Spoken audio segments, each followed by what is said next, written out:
Your house feels like an oven right now. The windows are shut. The air outside is even worse than the air inside, and you're stuck sitting in a room that feels like it is holding its breath. Today, I'm going to show you the smart way to circulate air in your home when it is too hot to open your windows. This is not about buying a new air conditioner. This is not about spending a single extra dollar. This is about using the fans you already own and placing them the right way so your entire home breathes again. Before we start, quick safety note. Always keep fans away from water. Always keep cords tucked away from walking paths, and never leave a fan running unattended near flammable material. Now stay with me through this whole video because the placement order actually matters. If you skip ahead, you will miss the exact setup that makes this work. And if this is your first time here, hit subscribe, because we break down simple home comfort tricks like this every single week.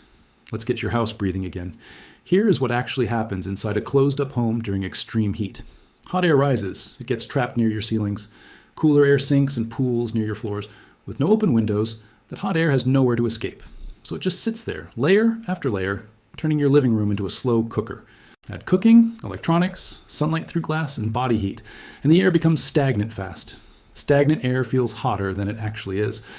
Why? Because moving air pulls sweat and heat away from your skin. Still air does not. That is the entire secret behind feeling cooler without lowering the actual temperature. We are not fighting the heat, we are fighting the stillness. Here's the best part. You do not need to buy anything new. You just need the fans already sitting in your closet or your bedroom corner. A box fan, a standing oscillating fan, a smaller desk fan or two. If you have a ceiling fan, even better, that counts too. That is genuinely it. No hardware store trip, no online order, no waiting 2 days for shipping. Just the fans you already have, placed with intention instead of randomly plugged in and pointed at your face. Let's talk about why placement beats power. Most people think a stronger fan equals a cooler room. That is not true. A powerful fan pointed the wrong way just moves hot air around in a circle. What actually cools a room is directional airflow, meaning air enters from one side and exits from another. This is called cross ventilation, and normally people create it using 2 open windows. But when windows are closed because of outdoor heat, smoke, allergens, or extreme temperatures, we simulate that same push and pull using fans alone. One fan acts as the intake, pulling cooler air from a lower or shaded area of your home. Another fan acts as the exhaust, pushing hot trapped air toward a specific exit point, like a hallway, bathroom vent, or stairwell leading up and away from your living space. When these 2 forces work together, you create a moving current instead of a stagnant room. That current constantly pulls sweat and heat off your skin, which is what actually makes a room feel cooler even if the thermometer number barely changes. All right, let's set this up properly, step by step. Step 1. Identify your hottest room. This is usually the room that gets the most sun or sits above a kitchen or garage. Step 2. Identify your coolest area. This is often a basement, a shaded hallway, or a room with tile flooring. Step 3. Place one fan low to the ground in the cooler area, angled to push air toward the hot room's entrance.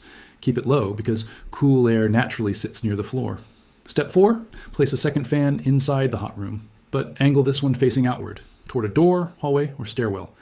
This fan pulls hot air out and pushes it away, rather than blowing it back into the room where people are sitting. Step 5. If you have a ceiling fan in the hot room, run it counterclockwise during warm months. This pushes air straight down, creating a wind chill effect on your skin. Step 6. Crack open interior doors, closet doors, and any connecting hallway doors. Air needs a clear path to travel. Closed doors trap heat inside individual rooms. Step 7. If your home has multiple levels, place one fan near the base of your stairs facing upward, and one fan at the top facing a hallway or vent area. Heat naturally rises, so this speeds up its escape path instead of letting it pool on upper floors. Step 8. Avoid pointing fans directly at each other in the same room. This creates turbulence instead of directional flow, which actually reduces effectiveness. Step 9. For bedrooms at night, position a single fan a few feet away, angled slightly downward across the bed, rather than blasting directly at your face for hours. This keeps airflow constant without drying out your eyes or throat. Step 10. Run this entire setup for at least 20 to 30 minutes before checking results. Airflow needs time to establish a full current through the home. Now here's where it gets exciting. Before this setup, a stuffy closed room can feel 5 to 8 degrees hotter than it actually is, purely because the air is still. After running this 2-fan cross-ventilation method for 30 minutes, most homes report a noticeably lighter, fresher feeling, almost immediately. Hotspots near ceilings start clearing out. Hallways that used to feel muggy start carrying a light, constant breeze. Bedrooms that felt suffocating at night start feeling sleep-friendly again. This is not magic. This is simple physics, applied correctly for free. The difference between randomly placing a fan and strategically placing 2 fans is the difference between moving air in circles and actually flushing heat out of your living space. A few important safety reminders before you go set this up. Never run a fan near a bathtub, sink, or any standing water. Keep fan cords away from doorways and walking paths to avoid tripping. Do not block a fan's air intake with furniture or curtains, since this reduces airflow and can overheat the motor. Give your fans a break during extremely long stretches of continuous use, especially older models, to avoid overheating. If you have pets or small children, choose fans with a fully enclosed cage design for extra safety. A bonus tip: place a shallow bowl of ice or cold damp towel in front of a fan for a short-term extra cooling boost on the hottest afternoons. Another bonus tip: close curtains or blinds on sun-facing windows during peak afternoon hours. Even though the windows stay shut, this blocks a huge amount of incoming heat before it ever reaches your air circulation setup. So there it is, the smart way to circulate air in your home when it is too hot to open your windows. No new purchases, no complicated tools, just smart fan placement, cross ventilation, and a little patience while the airflow builds. Your home does not need to feel like a trapped, stuffy box during extreme heat. It just needs air that knows where to go. In our next video, we are going to reveal an even smarter trick for keeping bedrooms cool overnight without running your air conditioner at full power. You will not want to miss that one. If this video helped you, smash that like button right now. Drop a comment and tell me which room in your home gets the hottest. I rate every single one. Subscribe if you are new here and tap that bell so you never miss our next comfort hack.